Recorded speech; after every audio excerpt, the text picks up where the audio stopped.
Many thanks for being part of the show today and staying tuned to ADBN Television. Welcome to the Market Report Show. This is the discussion segment where we normally bring experts, analysts, stakeholders in the economic and business environment to help us shed light on, pertinent economic issues as well as development issues around Nigerian economy as well as global issues as well.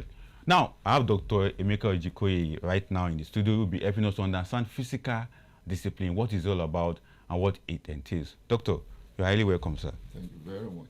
Right. Now, Doc, I don't need to bore you so much, being that this is your field, this is your area.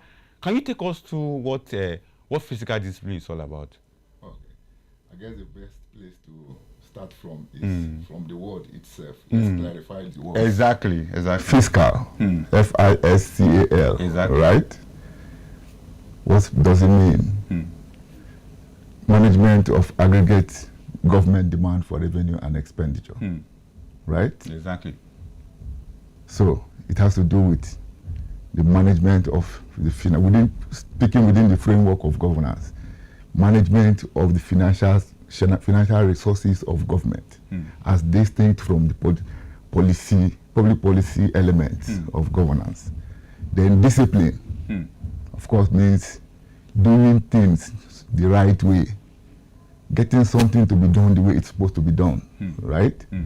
So putting the two together is how do we ensure that our financial resource management practices adhere to the rules of engagement, right? Exactly. So let's practicalize it. There's a revenue side and there's an expenditure side within this practice. So let's look at governance. Now, fiscal indiscipline. Fiscal, what are the agencies responsible for raising government revenue? We can talk about the NNPC, we can talk about the customs, we'll talk about, it really comes to mind, the Federal Inland Revenue Service. Let me just stop on these three. These are the three major ones. So how do you ensure that the money, fiscal discipline means, how do you ensure that the money they generate actually comes in? They tell us how much actually they bring in. That government receives, what comes into the coffers of government is actually what comes in. Do you understand? Yeah. So it is self-auditing of the NNPC, the customs in terms of the duties, then federal FIRS in terms of the taxes, tax incomes, right? So are we doing this properly? That is the question. On the revenue side. On the expenditure side, you address the question, what is the guarantee that when we plow this money that we have raised into the administrative structure, that we actually derive the policy benefits? Do you get it? Very well, sir. Yeah, so these are the issues. That's the gamut of activity within which you can look at that concept, fiscal discipline. The capacity to ensure that one, what government generates is what comes into government coffers.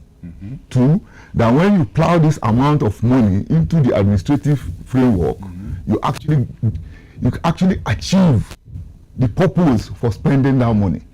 Because there's a purpose. We are not just chasing money for money's sake. At all. Money is supposed to be a means to an end. Right? So, in fact, when I looked at some issues, they said governance. What do we mean by governance?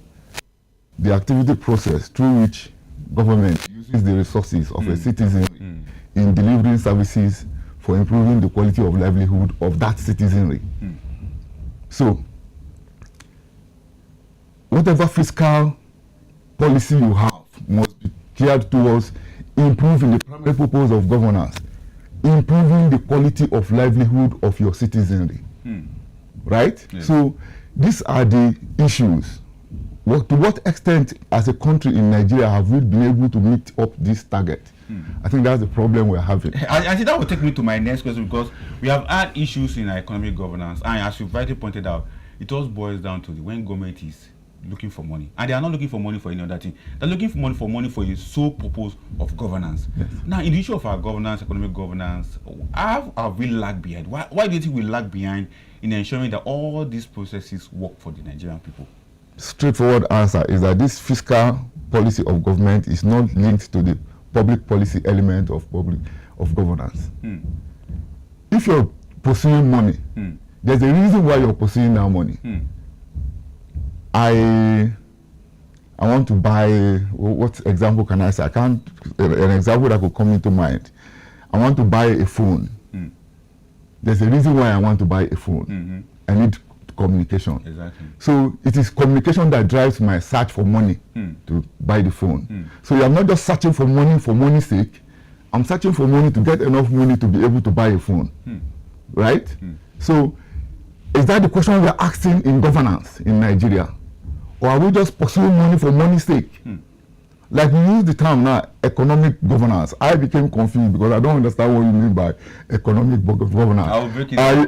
I know governance as a broad concept. So when you say economic, because I know the economic now is not talking about, for me, my understanding of economic is the productive aspect of society, social production aspect, not actually the mental element. Yes. Yes, because when you talk about economic, you're not talking about the political. The political resides in the abstract. Exactly. It resides in the abstract. It has to do with your mental state. How emotionally stable are the people? So, but if you pursue the economy, which is the mistake we make under the influence of Keynesian economic management, where we are all solely focused on the economy without thinking about the political or the social. Exactly. It's a major problem. There's a difference between economy and society. There's a world of difference. Exactly. The society is broader, and the instrument for reaching society is administration. While economics, according to Keynesian economics, government just focus on management of the economy. That's why we see this problem. We're always focused on the monetary element. How do we make money? How do we make money? And you talk about how can you solve the problem of corruption when you're not thinking what is prompting you is how do I improve the welfare of my citizenry? How do I improve the quality of livelihood of my people? Exactly. If that is what is prompting you, you understand that look, what tsunami is self-preservation for legacy. Self-preservation for positive legacy to posterity. You want to preserve, you want to be remembered. I'll give you an example. Bill Clinton, within 8 years of his government in the US, created over 20 million new jobs. Over 20 million new jobs. Do you know what that translated into? Historic drops in unemployment, in poverty. Nobody has beaten it till date. Drop in crime rate. The first four fiscal surpluses in the US, in US history, and the greatest improvement in the quality of livelihood of the average American in history. Now, Doc, you know why I will choose the topic economic governance will relate and resonate with the people in the aspect of the welfare that you just mentioned. Because when you now want to make sure that you internalize this issue of welfare to Nigerian people, you must bring it to the broad aspect where they can understand. The welfare aspect do it how they get clean, good water, how they get good health facilities, how they get basic education. Now, with physical discipline that we are talking about, with how government is running after all this money, where do they put all this money to? It is that aspect of the economy, and that's why we coined that topic. Now, going back to another issue that is very, very interesting for us to also look at. Many Nigerians are watching us will also be asking, what is the benefit of this fiscal discipline? We have heard about fiscal responsibility, but from this angle that we are speaking from today, what is the benefit? And I know you can help us and help our viewers to understand the benefit of fiscal discipline in Nigerian economic governance management. That's fiscal discipline. Fiscal responsibility is the basis of what your financial resource management program. If you're not disciplined, if you're not responsible, if you can't account, if you can't be held responsible for what you're doing, for your revenue and expenditure practices, what are you doing? That is why the basis of any financial resource management practice of any government is founded on the concept of fiscal discipline. What is it? Look, I didn't come here to try to castigate any or run down any government agency. But we read in the news every day about how difficult it is for the NNPC to tell us how much it makes. How much that you read from this year, the NNPC did not remit any money into the coffers of the Central Bank of Nigeria. We don't know how much the customs is making. The FRS is the same thing. This is fiscal indiscipline. Until you get them to, until you bring in the element, because I always tell anybody, accountability is stands on a bipod, probity and transparency. The capacity to bind you to the rule of law. Capacity to bind public servants to the rule of law. In their doing this, rather than their narrow sentiments, tribal, ethnic, or nepotistic sentiments, but the rule laid down for public service delivery. The capacity, that's probity. The second aspect is capacity to eliminate that administrative process so that you can't conceal information from the government. Exactly. That is transparency. So when you put probity and transparency together, you have accountability, which is public that has continued to be lacking in our governance in Nigeria.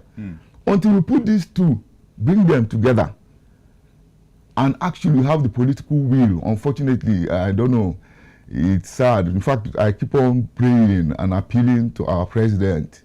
I see President Bola Ahmed Tinubu as a man of courage. I'm not just saying this to but for him to have withstood the federal might for 8 years under the Obasanjo government from 1999 to 2007 as governor of Lagos State, say something about him, the level of courage in him. For him to have prosecuted the last election single-handedly with all the opposition and gotten through and secured the presidency of Nigeria, say something about him. I am saying that, please, sir, deploy this God-given potential you have into delivering real public service to Nigerians. It is a legacy thing. President Tinubu has made so much money. He has acquired so much political power. I mean, he was a senator, two-time governor. He's now the president of Nigeria. If I were in his position, what I would be chasing now is legacy to the Nigerian people. If I leave, how will Nigerians remember me? I've just told you about Bill Clinton. Exactly. With over 20 million jobs in 8 years. It's not so, nobody has been able to beat it.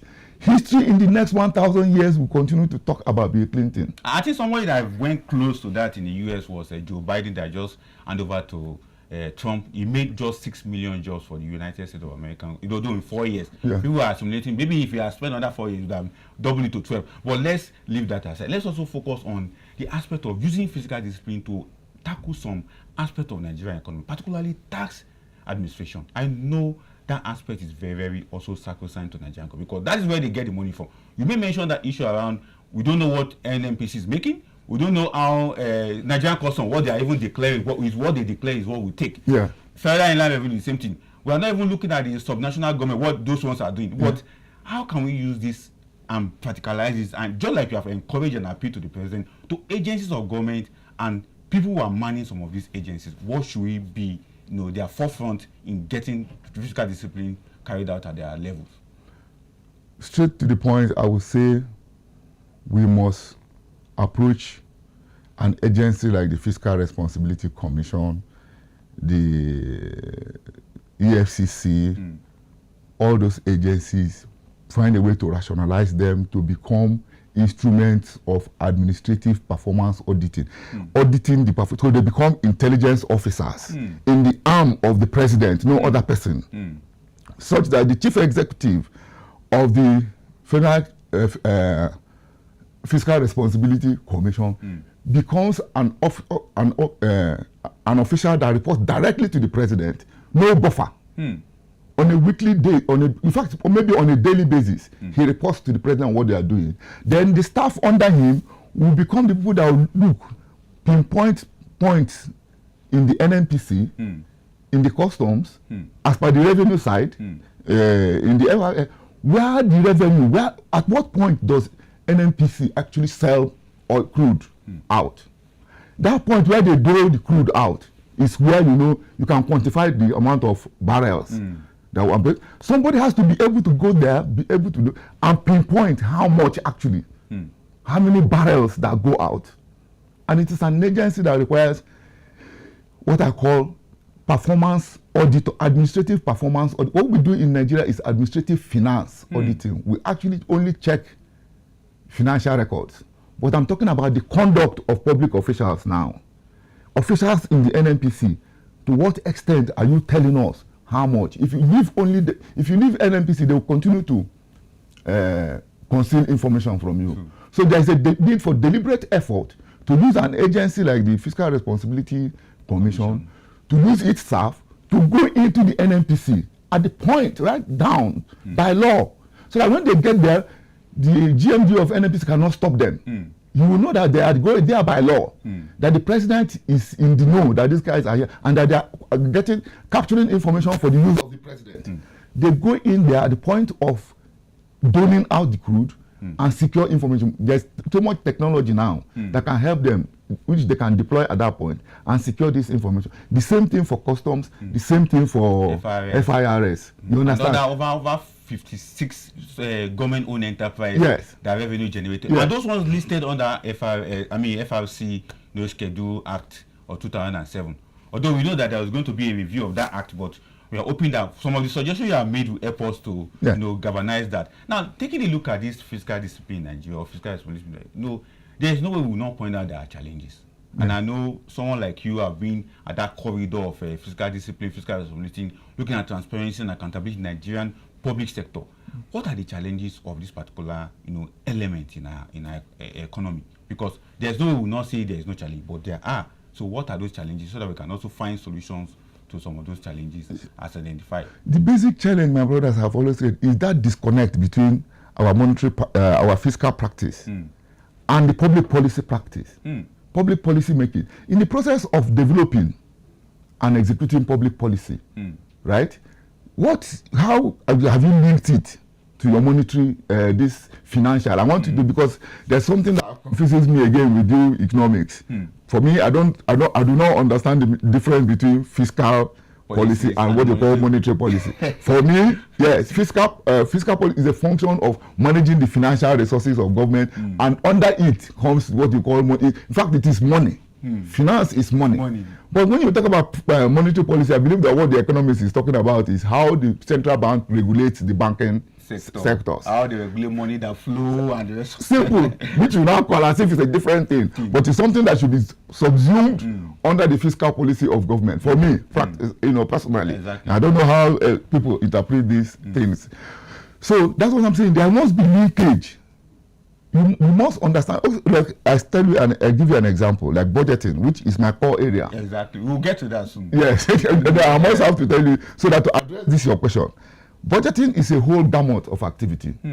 70% of budgeting has to do with administrative practice, which belongs to public administration. These program managers in the agencies. Like I give you an example, the president comes in now. The president has come in during the election. He ran on a manifesto, and the broad statement of that manifesto, renewed hope, right? He has gotten into government with that statement, renewed hope.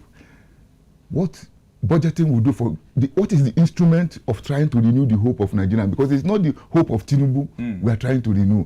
It is the hope of me and you, the ordinary Nigerians, that will have to be renewed. So what budgeting will first do is, Mr. President, I am the instrument in your hands to help you renew hope.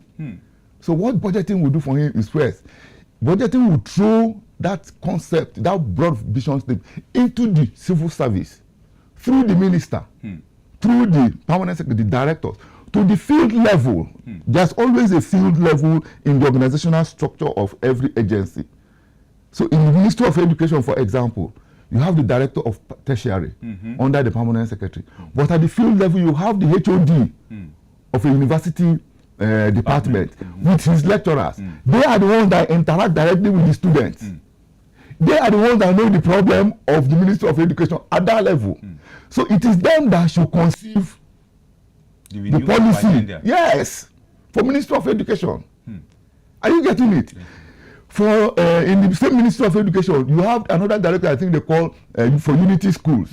Down there, you will see the principals of these unity schools and their teachers. They are the ones that relate directly with the students and the PTA.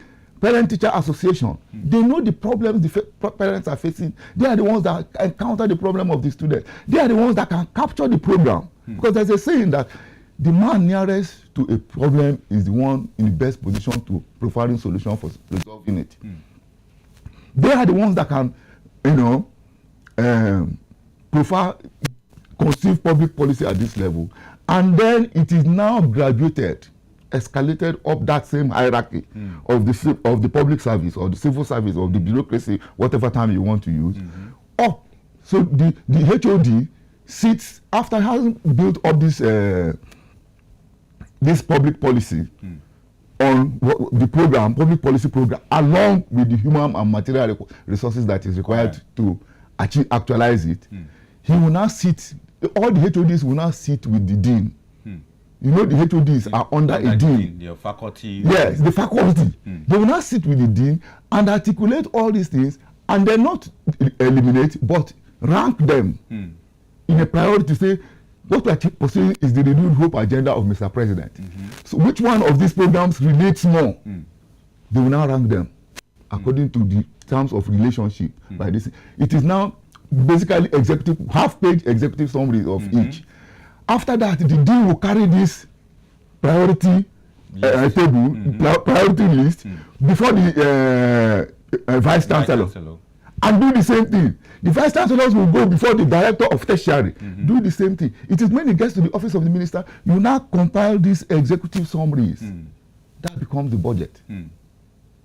Right? Meanwhile, what we have as budgets in Nigeria are what we call objects of government expenditure that are fictitious. You don't know what the programs, those objects. Are we saying that this will make the duplication of computer, duplication of everything? This is the foundation. Because our budgets, those objects of expenditure that build this our budget. You look at our budgets, you see laptop, one laptop, 10 naira, one pen, 20 naira. You understand? That's what you see. It's a line itemization of the objects of expenditure. When I'm telling you, following the procedure I have just laid out for you now, what you will now have are those programs, the public policy program that will be used to deliver public services to the Nigerians, to renew our hope. Remember, it is our hope that is supposed to be renewed. So it is that this thing, and when it now gets to, so I'm trying to give you the gamut of what happens in budgeting. When it now gets to the minister or to the president will now say, quantify calls on the accountant. There's a course called cost accounting. Cost accounting will quantify that human and material resources required for actualizing those programs. When they quantify, it becomes monetary now because we're not doing trade by barter. We can't exchange these things by barter. We will have to spend money. That is where the monetary element comes in. Okay, quantify them. He uses cost accounting, deploys and quantifies them, and now says, it is, Mr. President, all these programs will cost 20 naira, right? Mr. President will now turn to the Minister of Finance. Mr. Minister of Finance, how much do we have in the coffers? Minister of Finance will turn to the CBN. How much do we have there? To his records, his or her records in the Minister of Finance. Okay, Mr. President, your programs will cost 20 naira. We have 20 naira in the coffers. That becomes what you call balanced budget. I'm trying to tell you everything, how these concepts come about. It becomes what you call balanced budget. He goes, he says, Mr. President, he goes and comes back and says, Mr. President, it costs 20 naira, but we have 30 naira in the coffers. It becomes surplus budget. Fiscal financing, fiscal budgeting, right? Or he goes back and says, Mr. President, it will cost 20 naira, but we have only 5 naira in the coffers. That becomes deficit financing, right? Yes, sir. So now that's what we have been practicing. Let me just say from 1979 till date, Nigerians have only been in fiscal. That is when the president will now turn to what we've been doing in this country, to the economists to say, my economic team, where do I raise this deficit? This deficit, where am I going to raise it from?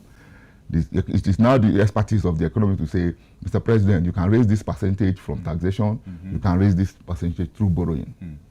This is the area. So everybody has a specialization.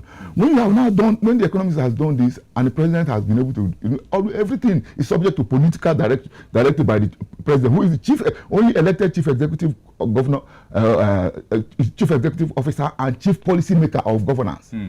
So when he now comes, he says, okay, we have now been able to raise this money, or we know the sources where we can raise it, we have guaranteed them.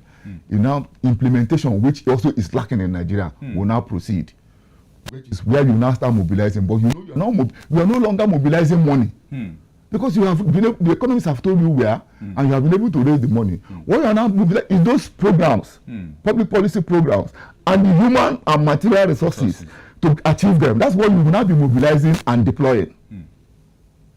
I need you, this program, we need somebody of your caliber to run this program. How much would it cost to get you? You are the human resources. There are people in the background there. How much you will require this table, you will require a studio, a camera, a television, you require this thing. How much? Those are the material resources. There are people who specialize either in selling or producing these materials. So the president gives that contract to those people rather than releasing the money to the public servants.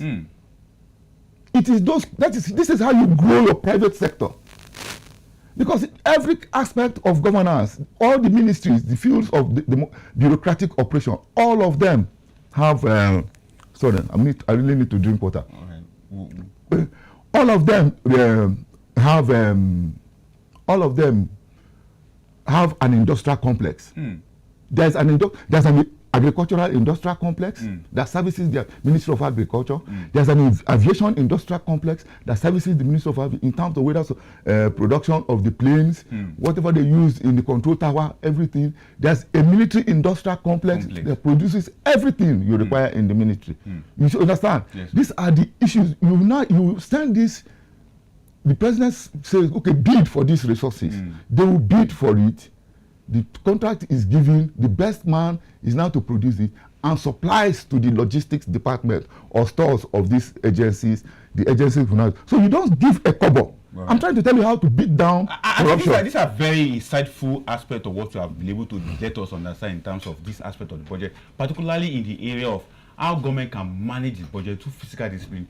Dr. Emeka has elaborately make it a point that we can get a sense of understanding of how budgeting is planned, how budgeting is also engaged, and even how government even raise money. Even make it in a very simplified illustration way that we can now understand how. When it comes to this budgeting aspect, sometimes some of us get confused. We hear zero budgeting. We get to know about envelope budgeting. We also get to know about open door budgeting. All manner of work. But Doctor has been able to help us to understand how this budgeting is supposed to work, particularly in the area of marshalling government policy that affect ordinary Nigeria. And Doctor, you are not far from the truth. And as I earlier pointed out, some of us are confused. Currently, we are told that it is zero budgeting we are practicing as we speak right now. Now, before the president presented the budget, we also heard there is going to be an envelope budget. Yes. So, but from what you have been able to make us understand, all these synchronicity around the element of kind of budget we are practicing has not really helped Nigerians to understand how government money is being spent. And that's why, as I told you earlier, we're going to the budgeting aspect now. Now, 2025 budget is almost ready for assent by the president. But we can't say there's no challenge. It has been raised up to 54.26 trillion naira as we speak right now, from the 49. What do you think would have informed this Jacob? Although the president gave a reason, he said he's expecting a higher revenue from Nigerian custom. He's also expecting some higher revenue from FRS, and also expecting higher revenue from crude oil. What's your take on that? Let me not say do you share in that light. What's your take on that, sir? The truth is, actually, if you look at how the naira has the value of the naira has fallen so drastically, you find out that even at 54 trillion, the budget is still meager. Bigger, yes. Given the real purchasing power, you understand? It is still quite small. Do you understand? But even though when we look at it within the context of the naira, it seems big, no doubt. But one thing I want you to understand that happens, I wish I had an institutional design, which I would have loved to project. The next time when we are here. Yeah, so to let you know what happens in our budgeting. I have told anybody that cares to know that what we do in Nigeria is a caricature of what, because I've just laid down the operational gamut of a budgeting process for you. Now, remember what happened when the IGP was presenting his budget? Can you remember that scandal where the two members in that panel said, look, Mr. IGP, what you're reading to us is not what we have. You understand? This is what plays out. Look, there are budgeting for me in Nigeria is an annual ritual through which a few Nigerians capture our commonwealth into their private pocket. Annually, it happens every day. And because there is no connection between the government and the citizenry. Just like I laid down to you, the field where public budgetary programs are conceived, there is no contribution by the Nigerian people. Everything is done at the top of the echelon of the civil service and the government. So the Nigerians are just there. We're just there laying, there's nothing happening. Somebody said it's government of the government by the government and for the people. It's not in Nigeria, democracy is government of the government by the government and for the government. I'm telling you, because the structure is not such that it has been connected to the Nigerian people yet. When you connect it to the Nigerian people will make their contribution. Just as I have told you, at the point of the Ministry of Education, we are based on interaction with the students. You can develop public policy programs. So you know that it is programs based on what the suffering of the students, the experience of the people that you're going to solve. Now, Prof, Doc, before time is not our friend, there's one critical question I need to ask. You have been mentioned of FR's Federal Fiscal Responsibility Commission. And I've discovered that recently they are trying as much as possible in their own capacity to ensure that they publicize, they advocate on this fiscal discipline, these fiscal transparency issues. And we also know they have their own challenge. How can we strengthen Fiscal Responsibility Commission? That agency is powerful. A lot of people are seeing it as, with just 80 staff strength, just one headquarter in Abuja. They are very, very powerful. And I remember far back in 2004, when I was still a student in university, one of our assignments was to look at fiscal responsibility issues in Nigerian governance. And it was that period that this debate about Fiscal Responsibility Commission Act was being put into place. And some of us saw it as a dream come true when we now saw the act being passed into law in 2007. But since then, although some things have been done for them, but in your capacity as someone that have related with them, what do you think they need at this point in time? Even though the review of the law that established them is on the way, it's even in the National Assembly, but what do you think they need to strengthen them and going forward? I think the basic thing they have to be doing is we need to reorganize, rationalize that agency to become the instrument of monitoring and evaluation that unfolds through, just as I told you, the auditing of administrative performance of public service agencies. Exactly. So that's why I said, if you bring the EFCC, because we can never resolve, anybody who is telling you that problem of corruption can be resolved, EFCC can solve it, is a joker. Why? EFCC is a problem, approaches corruption from a solution approach. It only acts after the act has been done. But there's no way you can resolve the issue when you are only coming. When I have gone and I have amassed multi-billions of Nigerian commonwealth into my private pocket, of course I will bribe a few of your staff and I'll take the big chunk along with me. Doc, we'll leave it at that now. But I hope my producer will give us on that, because this fiscal discipline issues is a very developing issues every day in Nigeria. By the time we're going to pass the 2025 budget, the discussion will continue. At the implementation stage, the discussion will continue. I've been speaking with Dr. Emeka Ejikonye, a specialist in public budgeting and management consultant. And you can hear from him, very specialized way in putting across information around this fiscal discipline, fiscal transparency issue in Nigeria. And has made us understand that we need to work on our budget. The way we are practicing our budget is not the right way. But Doc, thank you so much for being on air today. I appreciate it. When we call you soon, you'll soon be here to help us out on some of this issue of fiscal discipline. I'll try. Thank you. Doctor says you try. I will drag you here. So from all of us from ADBN, the Market Report Show, enjoy the rest of your day.